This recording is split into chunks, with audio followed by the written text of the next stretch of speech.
Hi everyone.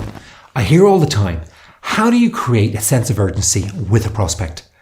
Now this usually means to me that either somewhere along the line we weren't able to create enough desire for our product or service, or our prospect just isn't sufficiently disturbed and just is happy to continue on with the status quo.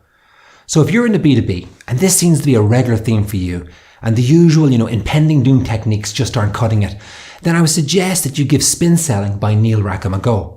Now, apart from being recommended reading to anybody in the B2B space, this particular selling system is not only designed to find out what problems or challenges your prospect may have, but also what are the implications to their business if they continue on with the status quo. So simply put, the greater the implications, then the higher their sense of urgency should be. So when using this selling system, you first start with the S in SPIN, which stands for situation questions.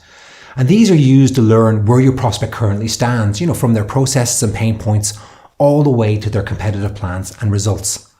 After this, you move into the P in SPIN, which stands for problem questions. And this is where you're trying to identify potential areas of opportunity for your product or service. So in other words, what gap is not being filled. After the problem questions, this is your opportunity to create that sense of urgency by asking those implication questions, which of course is the I in SPIN. So for example, you could ask, does your current problem ever prevent you from hitting your goals? Or, how is this issue impacting your team members? If your product or service really does solve a problem, then the implication questions that you ask should help in creating this sense of urgency. And then finally, you can move into the need payoff questions, which is the N in SPIN. And this is where you can encourage the prospect to explain your benefits in their own words. And this is far more persuasive than listening to you describing those benefits yourself.